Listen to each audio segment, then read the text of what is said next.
on était arrivé à la page 5. Donc on a vu deux éléments. Un, c'est le sauvetage du peuple d'Israël. On a porté plein de sources, merci beaucoup. Il faut s'empresser de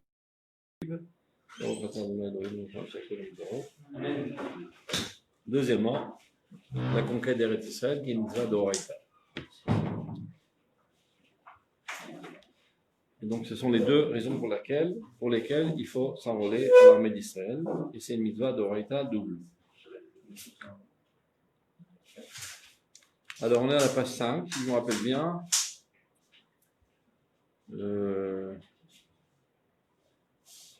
On va commencer à partir de la troisième ligne en haut. Vous voyez, on se trouve page 5, colonne de droite, troisième ligne. C'est qui Memshelet Amonut? Eh bien, on avait dit que les Britanniques avaient été nommés par la SDN pour nous aider à édifier notre État. Mais ces salauds, au lieu de nous aider, ils nous ont mis des bâtons dans les roues, ils ont empêché les Juifs de rentrer en Eretz Israël, et ils ont fait rentrer des centaines de milliers d'Arabes. Viv Shluchea, Pir et Praotea, sont des sauvages. Shelo Zarta Lekium Tafkida, ces idiots de Britanniques n'ont pas mérité d'accomplir leur rôle.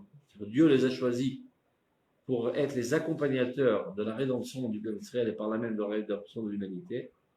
Et ces idiots, ils ont préféré des intérêts vils et de mettre des bâtons dans les roues dans la Géouda. Tant pis pour eux, et c'est comme ça qu'ils se sont écroulés. Je ne sais pas si vous savez, l'Empire britannique dominait la moitié du monde. Aujourd'hui, ils vendent des cacahuètes. Parce qu'ils ont osé toucher au peuple d'Israël et empêcher la Géouda du peuple d'Israël. Shelo yada litromem al cheshbonot abratim ametzum samim. Vous avez les textes devant les yeux? Donc ils n'ont pas su se lever en delà des comptes égoïstes.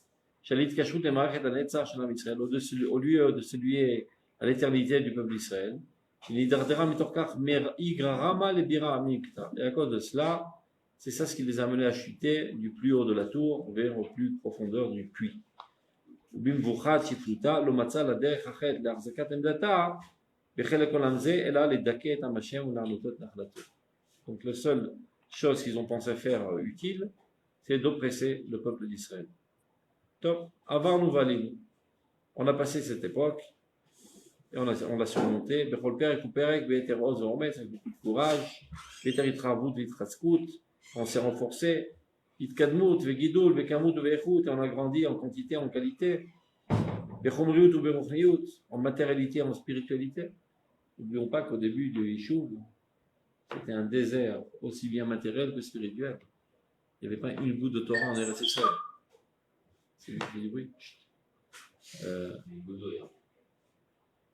Ça va? Il n'y avait rien. Et bah, au Hachem, aujourd'hui, Eretz Israël est le centre de Torah mondial. Eretz Israël est un état start-up qui se développe dans tous les domaines. Donc, on continue. Qui Elohim Sheat Zion. Et tout cela, on le savait, c'était marqué dans la prophétie, que Dieu délivrera Zion, vivne à Yehuda, et construira les villes de Judée, Veyashvusham Vireshua, et ils s'installeront en elles, et ils la conquériront, Vezera Avada Minchaloua, et sa pérennité, les enfants d'Israël s'y installeront, et les aimants de son nom s'y installeront. Top Ken Ravilu, Ken Paratznu, Baruch Hashem. Baruch Hashem, on s'est développé. Kechol Asher Itchakmu La'anoten, plus ils ont essayé, ils ont trouvé toutes sortes de combines pour nous opprimer, on s'est toujours débrouillé à avoir le dessus. ולעומת הפרשה המיוחדת של תגבורת העינויים בדרך עלייתנו בארץ נעימה מאחרי העלות אדון האלוהים הכהן הגדול זכר צדיק לברכה לגנזי מרומים. Après ça, il y a eu une sacrée affaire, une grande catastrophe mondiale, juste après que l'arche saint s'est élevée au ciel. À quoi il fait allusion? La mort de son père. Juste après ça est arrivé le royaume de Haman, qui a déversé sa colère et qui a effectué un nitouach, Monitoire, une opération divine. Il fait allusion à la Shoah. Comme pour dire qu'il y aurait une certaine relation entre le fait que le Rav Kook soit mort et le début de la Shoah. Il va insinuer par là que tant que le Rav Kook était là, ça n'aurait pas eu lieu. Hein? Le Rav Kook, il est mort en 1933, un peu comme ça. Tâche. Quelle année il est mort? Rav Kook, B. Tar'ad. Hein? 1903. Le nazisme a commencé à cette époque-là. D'ailleurs, le Rav Kook l'avait prédit. Dans le Mahamar Shofar, il en parle. Il parle d'Hitler. Alors qu'à l'époque, c'était un petit député qui commençait à faire du bruit. Comme Le Pen aujourd'hui, plus ou moins. Donc, c'est comme ça qu'est apparu tout le royaume d'Aman, qui a déversé sa colère. C'est comme ça que Rav Kook appelait ça, le Nitoach Eloki. Dieu a dû faire une opération pour ramener son peuple sur sa terre. À Hafti et Adoni. On était imbriqués profondément dans l'exil, et Dieu nous tire par nos cheveux. Quand il y a de la laine qui est imbriquée dans un buisson et que tu essaies de la tirer, eh bien une partie de la laine reste attachée. C'est pas une punition, c'est ouvda. Directe de notre attachement à l'exil. Le temps est venu de retourner à la maison, mais on est dans une situation de Hafti et Adoni. On s'est amouraché de l'exil. Et il y a un besoin divin de retourner. La Shrina ne peut plus rester sous la pluie, elle va rentrer à la maison. Donc elle retire ses enfants de force. C'est le seul moyen. Hein? C'est le seul moyen. Si on n'était pas amouraché de l'exil, on serait revenu de nous-mêmes. Il y a eu des tzadikim qui ont appelé à monter à Tzion, et les Juifs n'ont pas écouté. La Shofar Gadol. Après, il y a eu des gens normaux qui ont appelé à monter à Tzion, comme Herzl, la Shofar Benouni. Et après, il y a le Shofar de Hayat Mea, de Hitler. Alors, ils nous sont trompés dans les oreilles, et là, après, on quitte l'exil. Un Nitoach Eloki, il appelait ça dans le sud. Begoufenu Atziburi, dans notre corps national. Hacham et Tzutzat Agola, dans toutes les dispersions. Bovdanot, Alfé Alafen, dans laquelle on a perdu des millions. Verachem, et les têtes de ces millions, c'est des tzadikim. C'est-à-dire, tous les tzadikim qu'on connaît aujourd'hui, il y en avait des milliers comme ça dans tous les coins de rue en Europe. Bien plus grands que tous les tzadikim qu'on connaît aujourd'hui. Ils ont tous été dissimés. Et le Rav Souda les connaissait un par un. Parce que il a voulu faire connaître la Torah de son père au grand rabbin. Donc il se promenait dans toute l'Europe avec le livre d'Oroth dans la main. Il a rencontré tous les tzadikim. Donc il les connaissait personnellement. Et donc il avait un chagrin terrible parce qu'il les connaissait personnellement aussi. Les gens savaient, les élèves de Rav Souda, si dans un cours par mégarde on rappelait l'histoire de la Shoah, il éclatait en sanglots et il n'y avait pas de cours ce jour-là. Il s'écriait en disant ils ont fait du savon de nos enfants, etc. Il pleurait à chaudes larmes.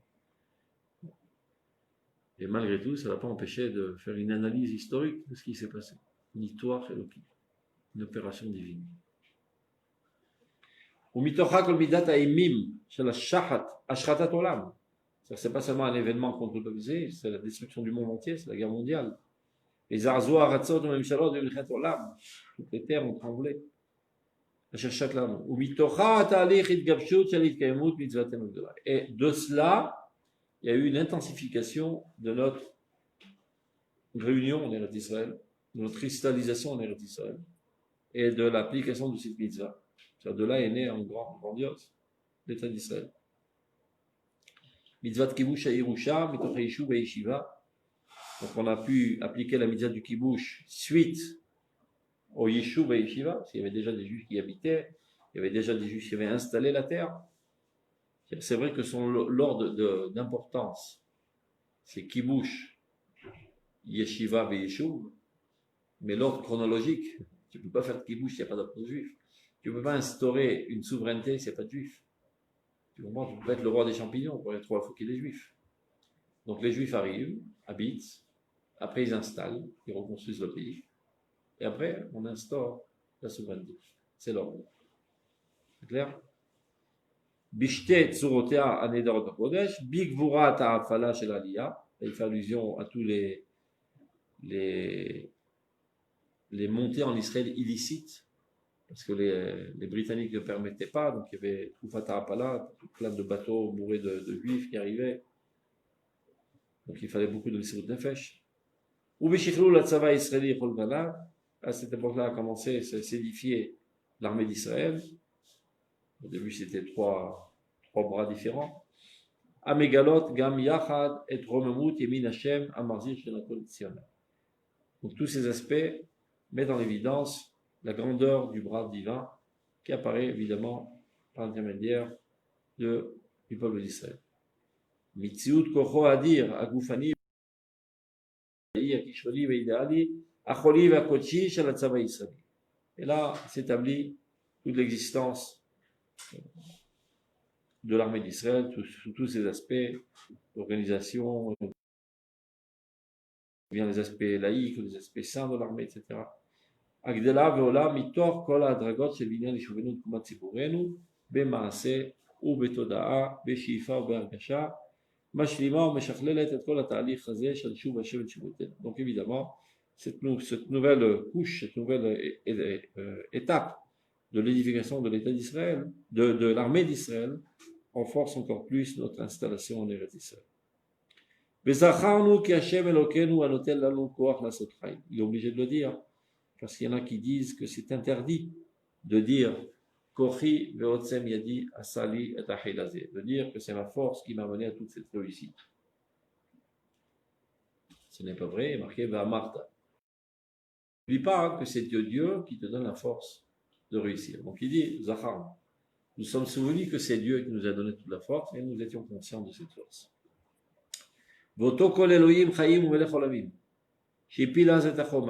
C'est cette voix divine qui provient du roi du monde, qui a fait tomber la muraille qui séparait entre nous et notre terre. À quoi il fait allusion? Qu'il y avait des Shavuot, chacun nous a fait jurer de ne pas monter en Eretz Israël avec force. Ces Shavuot sont tombés à partir du moment où les SDM a reconnu que Eretz Israël nous appartient. Donc il n'y a plus avec force, avec consentement des nations. Donc cette forteresse est tombée, et ceci, c'est en fait un appel de Dieu qui nous dit montez. Jusqu'à présent, je veux que vous montiez. Donc j'ai fait en sorte que les peuples ne vous permettent pas de monter.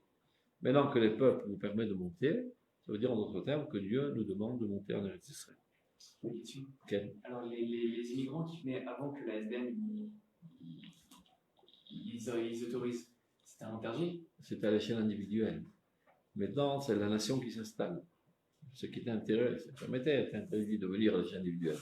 Ce qui était interdit, et même ce n'est pas une interdiction religieuse, c'était une prédiction que de toute manière ça ne réussirait pas. C'est contre nature. Alors Dieu s'y est posé.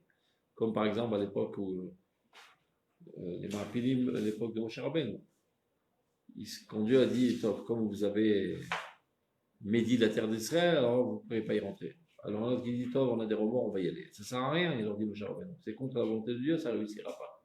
Donc il y avait un barrage divin qui empêchait la réussite de notre installation, de notre souveraineté en Eretz Israël. Mais les individus, toujours à travers toute l'histoire, il y a des vieux tzadikim qui sont montés en Israël pour mourir dans la sainteté, etc. Il n'y avait rien de mal. On continue. Donc, allez, où Korelanu, c'est Dieu qui nous interpelle. Donc, il prépare les circonstances qui nous permettent de le faire. Resh, conquiert. ואותו הכל של תורתו וכל מצוותיה נשמע לכל מי שעמדו רגלי אבותיו על הר סיני הוא החוזר ומחייב אותנו כולנו בקיום המצווה אלוהית. Donc cette voix divine qui a retenti depuis l'époque nous disant de monter en Israël et de conquérir Eretz Israël doit être écoutée par tout celui qui avait ses pieds sur le mont Sinaï. C'est-à-dire il veut insinuer par cela que celui qui n'écoute pas cet ordre de conquérir la terre d'Israël par le biais de l'armée d'Israël, c'est comme si qui remettait en doute la véracité de la Torah. Car Dieu nous a dit de le faire, et lui, pour toutes sortes de raisons bizarres, il dit non, j'ai pas envie de le faire. C'est là.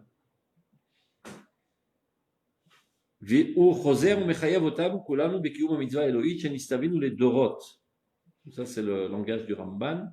C'est une mitzvah pour toutes les générations.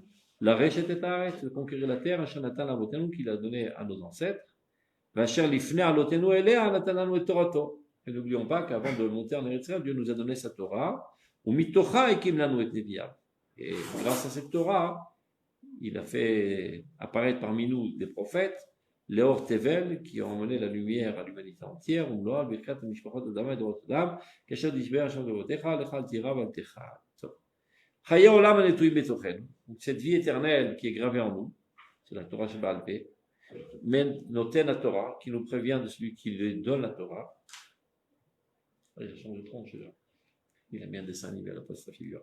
Dorshim et Shichlulam, Bitronam ou Bitronam. Maintenant, un autre aspect de l'importance de notre installation en Eretz Israël, c'est le renforcement de la Torah. Car on avait étudié, si vous vous rappelez, En Echabitu Torah Gadol Mizeh, She Israël Yatsu Mimekoma. Comme on va lire à Tisha B'Av dans Miglat Echa, Sareh Bagoïm En Torah. Depuis que ces princes, les princes du peuple d'Israël, c'est-à-dire les Juifs, sont tous des princes, se trouvent parmi les Goïm, il n'y a plus de Torah. Il n'y a pas une plus grande annulation de la Torah que cela, que les enfants d'Israël aient abandonné leur endroit naturel. Donc, en retournant à notre endroit naturel, cela redonnera la dimension réelle de la Torah. Pas s'enrôler. Parce que quand tu auras l'armée, c'est toi qui fais en sorte que la souveraineté israélienne continue d'être. Et tant qu'il y a la souveraineté israélienne en Eretz Israël, la Torah fleurit. Lorsqu'il n'y a plus de souveraineté en Israël, ça s'appelle exil. La Torah se décompose. Donc, une autre cause pour laquelle il faut aller à l'armée, c'est le renversement de la Torah dans le monde. On continue, regardez. Tu as la colorie de l'autre avec off. Le verre mute. Tu es là, les analyses? Tu es là, s'il vous plaît? Rentrez dans les participants. Hein? Et puis les gens sont verts. Voilà, c'est lui qui fait le zoé. Coupe-le. C'est qui ça? Non, c'est nous. Ah, c'est nous. Non, c'est lui. Johan. Tac. Vas-y. On est c'est pas dans la galoute que d'après la Torah, c'est. Quantitativement, mais pas qualitativement. C'est pas moi qui le dis, c'est la Gemara Babli qui le dit. C'est pas la Gemara Yerushalmi. Au moins, eux, ils avaient la droitesse d'esprit de reconnaître leur faiblesse. Ils ont dit, ça veut dire, le Talmud c'est quelque chose d'extraordinaire, d'incomparable, etc. Mais relativement à ce qu'il eût pu être, qu'il avait été développé en Eretz Israël, est considéré comme une annulation de la Torah. Car il s'avère que Bitul Torah c'est quelque chose de relatif. Par exemple, Loran il explique. Si tu habites la France, malheureusement, et tu ne parles pas l'hébreu, il y en a pas mal comme ça. Mais comment il a refait? Il s'est réalisé tout ça. C'est du sabotage. Tu veux bien de la famille, mon pote? C'est bon. Tu habites la France et tu ne parles pas l'hébreu. La seule chose que tu sais faire, c'est lire en phonétique. Mais tu lis. Il y a une date de Gemara. Mais tu n'as rien compris, ça s'appelle Talmud Torah. Alors, si tu es capable de comprendre, mais par fainéantise, tu ne t'efforces pas de comprendre, Bitul Torah. Donc, tu vois, c'est relatif à tes capacités. Alors, si tu es capable de comprendre et de retenir, mais par fainéantise, tu ne t'efforces pas de retenir, même ta compréhension, c'est du Bitul Torah. Si tu es capable de comprendre, de retenir, et d'être mechadesh, d'innover, et tu ne le fais pas, encore une fois, la pile est morte, par fainéantise, c'est Bitul Torah. Donc on comprend de là que Bitul Torah est un moussag relatif. Donc, le déploiement de la Torah en exil, relativement à ce qu'il avait pu être en Eretz Israël, est considéré du Bitouta. C'est Rambam, par exemple. C'est une lumière incommensurable, c'est un soleil éclatant. Jusqu'à présent, c'est lui qui nous éclaire, il parle de la Géoula, de Malchut Israël, etc., etc. Rambam n'était que Rambam parce qu'il était en exil. S'il avait vécu parmi nous aujourd'hui, il aurait été au moins prophète. Ça veut dire, toutes les énergies négatives qui ont tout fait pour étouffer Rambam, il a quand même réussi avec sa force extraordinaire à repousser tous ces nuées et être un soleil éclatant. Mais s'il ne devait pas dépenser toute cette énergie à repousser toutes ces forces maléfiques et seulement déployer ces forces, ça aurait été un super soleil, pas ça, un soleil, il aurait été au moins prophète. Donc il n'était pas Rambam grâce à l'exil, et ainsi tous les rabbins de l'exil. D'ailleurs, la Gemara dit Han minayu ketreminan. Ce qui veut dire Un d'entre eux, ou deux. un de nous est comme deux. C'est les rabbins d'Eretzel qui parlent. C'est-à-dire un rabbin israélien veut deux rabbins français. Aval chad minan kisalik lehatam ketreminayu. Comment ça marche? Ça marche pas mathématiquement parlant. C'est-à-dire, tu viens de dire qu'un rabbin français veut un demi-rabbin israélien. Donc une demi-portion de rabbin français qui monte en Eretz Israël, il devient 4 rabbins français. Non, dans la Gemara Babli. Si malgré l'impureté de la France, il a réussi à être rabbin, il a une super force, ce mec. Il vient dans l'État d'Israël où tu étais pur. Il n'a pas besoin d'investir ses forces pour contrecarrer les forces maléfiques. Donc il sera plus fort que les autres rabbins d'ici. Donc c'est malgré l'exil, c'est pas grâce à l'exil. C'est la Gemara qui nous dit. Démocratie, tu peux penser contre, c'est la Gemara. Nickel. Mais dans la pratique, ça change pas Israël ou pas Israël, un rabbin. Ça change pas. Pourquoi? C'est quoi la pratique? De mettre les tefilines ou pas mettre les tefilines? Non. Dans la pratique, la Torah, c'est pas seulement une connaissance technique, c'est essentiellement une connaissance qualitative. Ça veut dire, tu peux être un spécialiste en la matière de Ilchot Nezikim. D'accord? Et tu t'en fous des Nezikim. Tu n'as rien compris à toi. C'est-à-dire, on te dit, tu peux faire un tableau récapitulatif de toute la Gemara de Masachet Baba Batra. Oui, tu fais ça de manière éclatante, merveilleuse. Mais à vrai dire, dans le fond de ta personnalité, tu t'en fous qu'il y ait des Nezikim ou qu'il y ait des Nezikim dans ce monde. C'est-à-dire qu'il y ait des dégâts qui sont faits les uns pour les autres. La bedaine est bien gonflée et tu t'en fous des autres. Tu n'as rien compris à la Torah. La Torah, ce n'est pas une compréhension intellectuelle, c'est un vécu idéaliste.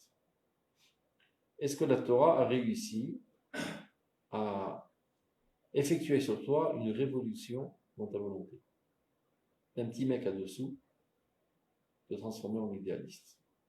Ce n'est qu'alors que Shata Ben Torah.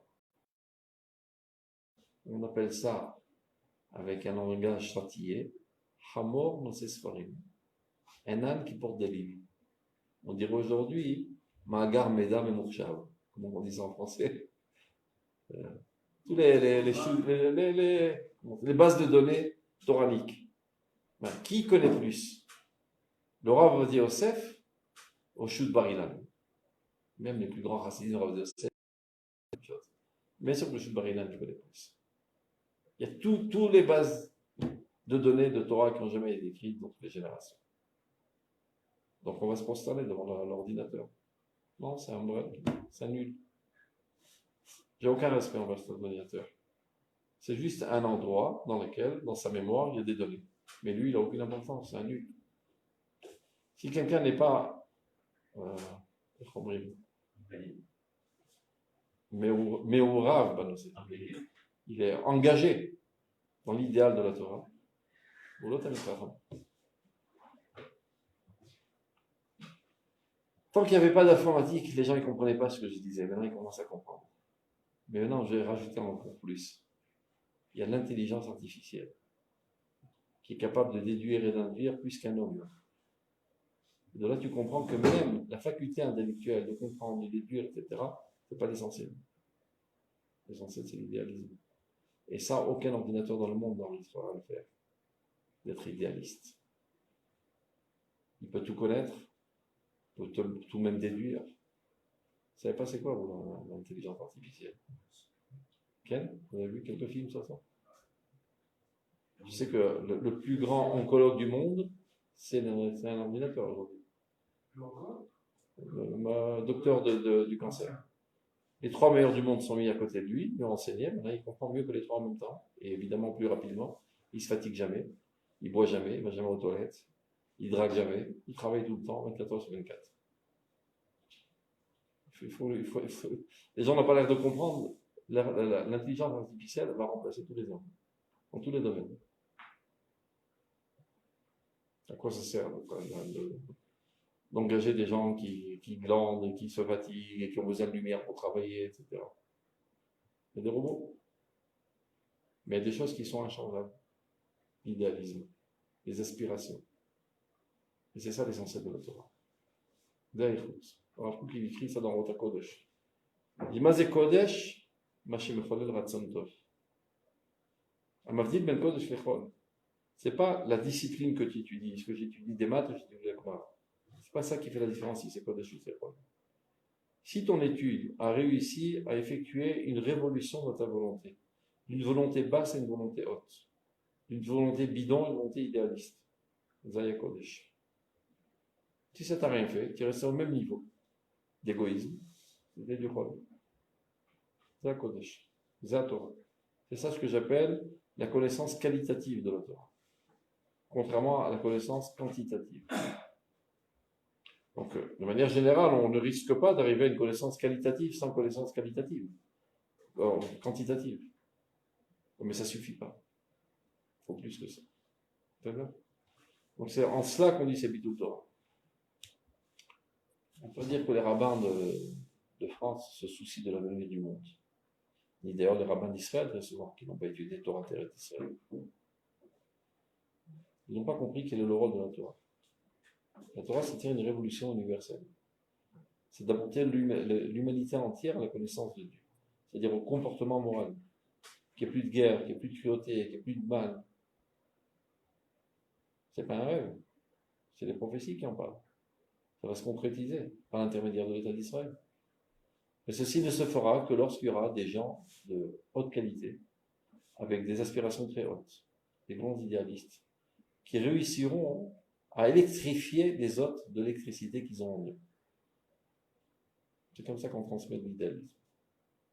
L'idéalisme ne s'acquiert pas en lisant des livres, mais en côtoyant des idéalistes. Tofer halmenat latfir. Si toi tu es mouillé et tu touches ton copain, mais il se mouille lui aussi. Enfin, mais si toi tu es déjà à 3/4 sec, il y a une demi-goutte qui est très profondément dans ton pantalon, tu ne risques pas de le mouiller.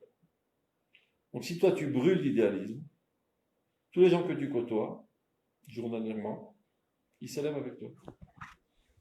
C'est comme ça qu'Abraham Avinu a changé le monde, c'est comme ça que tous les peuples d'Israël, à travers l'histoire du peuple d'Israël, ont réussi à électrifier le peuple d'Israël à l'amour du bien. Et c'est comme ça qu'on a changé le monde. Un monde empli de crapulerie, de cruauté, etc., dans lequel vivait Abraham Avinu. Aujourd'hui, la société humaine est un peu mieux. Beaucoup mieux même. Elle est loin de ce qu'elle devrait être. Mais elle s'est améliorée grâce à Abraham Avinu.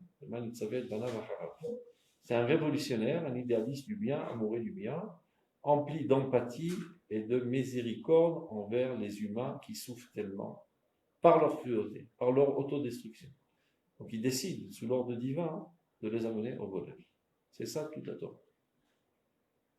Je ne sais pas combien de rabbins pensent à ça quand ils étudient la Torah.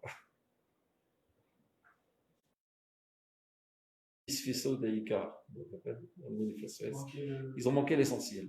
C'est-à-dire que ça peut être des spécialistes, des jongleurs incomparables dans la technicité de la Torah, mais ils n'ont rien compris à la Torah. Torah Yevesha, s'il vous plaît. Et sur ce, dit Shaya Navi, on a dévié du sujet, mais c'est pas grave. Tant pis pour l'armée. De toute façon, je vais voir le crâne avec l'armée, c'est compris, il faut s'enrôler, ça pas peine de rabâcher ça 3000 fois. Ishaya, il dit Tovsea Torah lo yedaouni. Les détenteurs de la Torah ne me connaissent pas.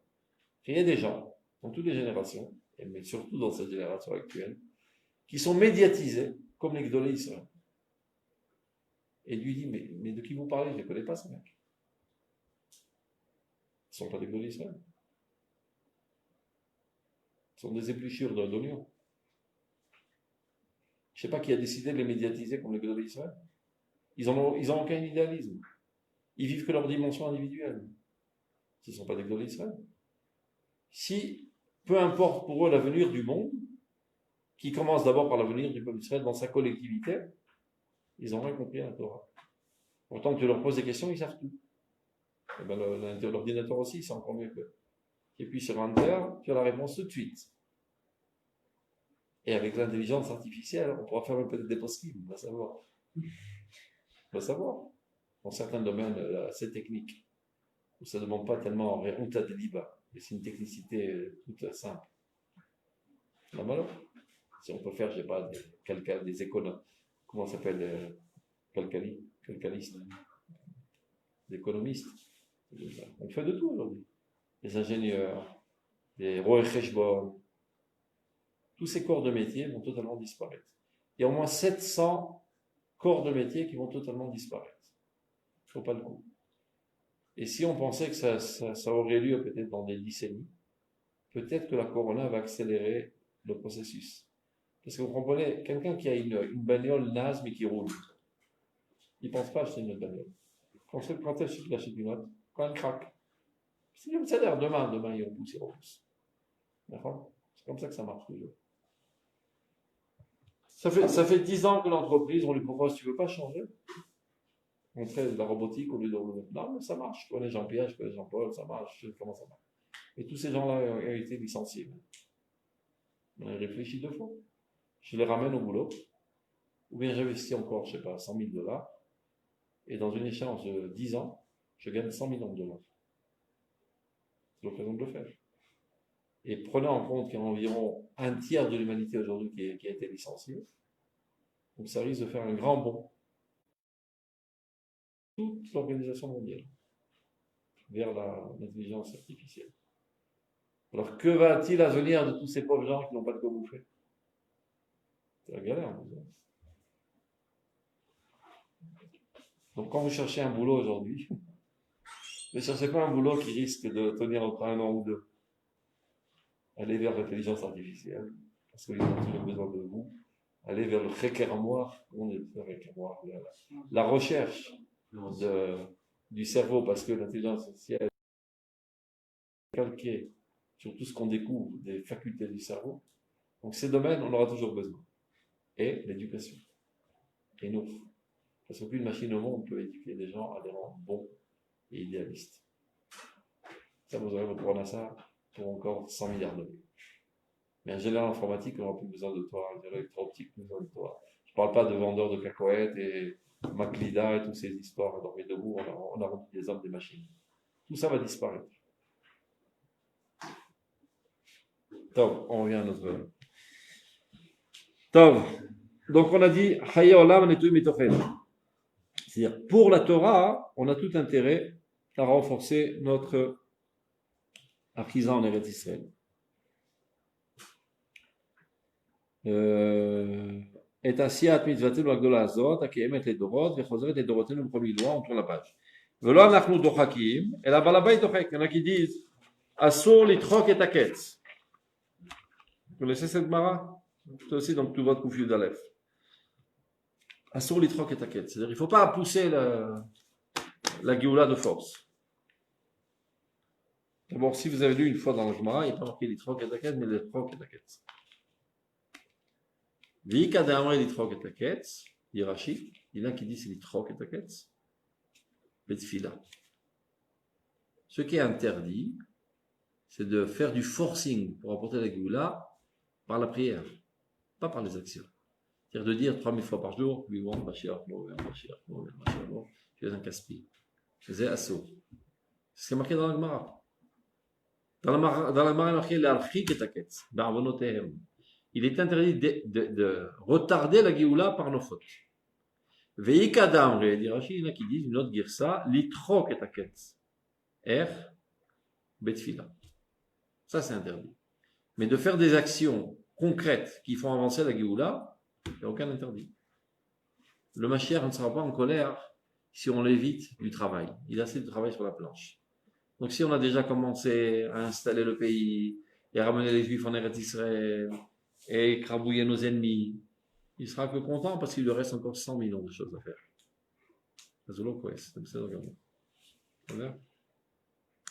Donc, c'est Lo anachnu dochakim et taket, on est à la page 6. Adon ala olam, le maître du monde, ou adochek otanu, c'est lui qui nous pousse. Veta olam vomutav, et le monde entier il pousse. Il fait des bouleversements, des guerres mondiales, etc. Pour tout ça, amener à cet aboutissement du retour d'Israël sur cette terre, pour remettre le cœur en place, le cœur de l'humanité entière en place. Kadesh, le mot est là. Continue. C'est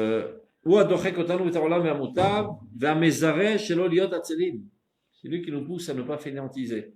Car on a énormément de boulot et très peu de temps. Et ce monde-là, avant d'arriver au monde de la Tria, il n'est pas infini, il y a 6000 ans. Il nous reste pas mal de boulot sur la planche dans ces 6000 ans.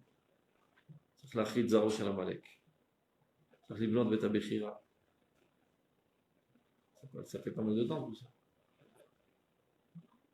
Et après, le Mashiach qui vient. Et après le Tratamétim. Et tout ça, il ne reste que 220 ans. Donc on a énormément de boulot. Et le jour est court. Le Balabay, Dofek. Avot. Tellement de boulot. Et les jours, les heures de lumière dans la journée sont courts. Et comment on dit Balabay? Le patron, il n'arrête pas de pousser de ses ouvriers, mettez-vous au boulot.